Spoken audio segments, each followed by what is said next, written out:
Baik, bismillahirrahmanirrahim. Assalamualaikum warahmatullahi wabarakatuh.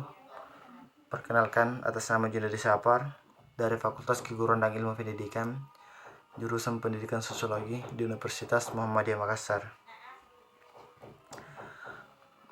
Puji syukur atas kedaulatan Allah SWT, atas berkat rahmat dan hidayahnya lah, sehingga kita masih diberi kesempatan dan kesempatan sampai sekarang ini. Salam beserta salawat tak lupa pula kita kirimkan kepada baginda Nabiullah Muhammad SAW, karena dialah Nabi yang diutus ke permukaan bumi ini sebagai rahmat alil alamin, atau sebagai rahmat bagi seluruh alam. Baik, langsung saja. Di sini saya akan menjelaskan tentang fenomena-fenomena sosial.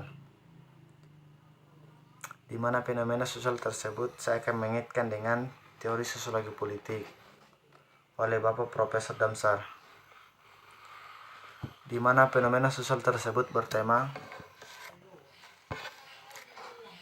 Kota Bandar Lampung, gugatan terkait dengan pelanggaran administratif, terstruktur, sistematis, dan masif atau TSM. Apa itu TSM? Ialah suatu kecurangan. Dalam sidang yang dipimpin Ketua Bawaslu Lampung, Fatikatul Khairiyah di Bandar Lampung, terungkap pelanggaran yang dilakukan paslon nomor 3 Eva Dwiana dan Dedi Amrullah, sehingga hasil keputusan membatalkan atau mendiskualifikasi paslon yang disusun PDIP tersebut. Fatikatul Khairiyah dalam putusannya menyebutkan pelanggaran TSM atau kecurangan dari paslon Eva dan Dedi yakni terjadi di Kecamatan Sukabumi dalam perbuatan menjanjikan dan atau memberikan uang atau materi lainnya berupa bentuk sembako yang dikemas sebagai bantuan COVID-19 oleh Wali Kota Bandar Lampung Herman HM suami Eva Dwiana. Bantuan tersebut lanjutnya melibatkan aparatur pemerintah kota termasuk 15.554 suara, sementara paslon nomor 1 sebanyak 5.518 suara, dan paslon nomor 2 mendapatkan 6.660 suara. Hal tersebut merupakan pelanggaran pilkada secara kecurangan atau pelanggaran pilkada secara TSM. Selanjutnya, anggota Majelis Pemeriksa lainnya Tamde Suhaimi mengatakan, terjadi di Kecamatan Labuan Rapu berdasarkan keterangan dua saksi, yakni telah disumpah, yakni Merina dan Indun. Majelis berkesimpulan terjadi tindakan kecurangan atau tindakan TSM dengan pemberian sembako yang dikemas bantuan COVID-19. Tindakan itu maksud tindakan administratif secara kecurangan atau secara TSM. Baik, langsung saja saya akan mengaitkan dengan teori konflik. Seperti yang telah disinggung sebelumnya, ketika perjuangan terhadap sumber-sumber langka tidak diatur dengan aturan bersama, maka konflik akan muncul.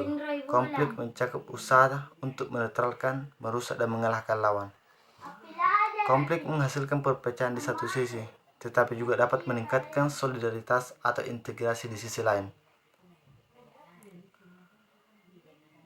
Konflik dapat dalam bentuk peperangan, kudeta, revolusi, pembunuhan, pendudukan, dan sebagainya.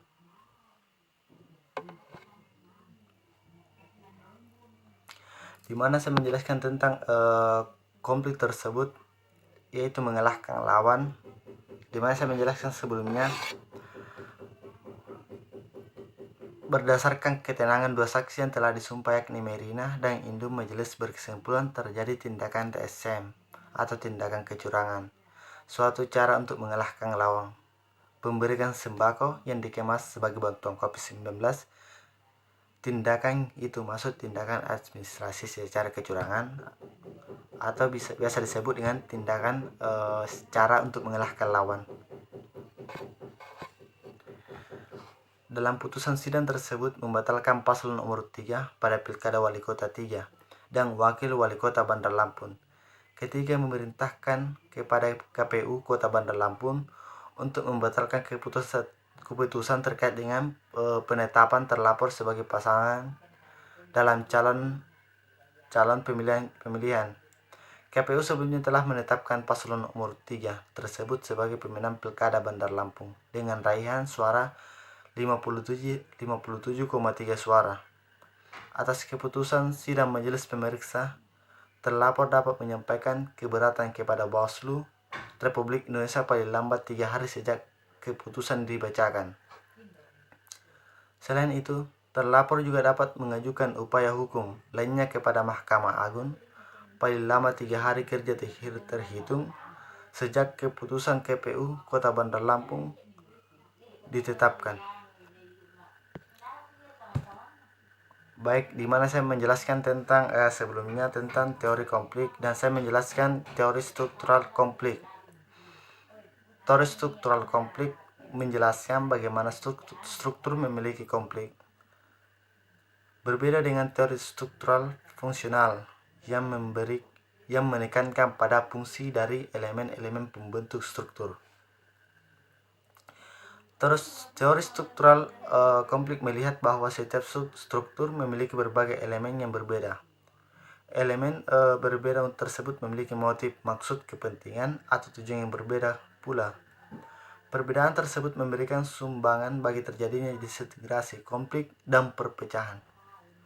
Melalui teori struktural konflik, ini dipahami bahwa buta huruf terjadi karena adanya perbedaan akses antara berbagai orang terhadap sumber-sumber langka seperti barang, jasa, informasi, dan kekuasaan. Baik, mungkin itu saja yang sempat saya sampaikan tentang fenomena-fenomena sosial dan kaitannya dengan teori sosiologi politik oleh Bapak Profesor Damsar. Billahi fisabilillah, fastabiqul khairat. Assalamualaikum warahmatullahi wabarakatuh.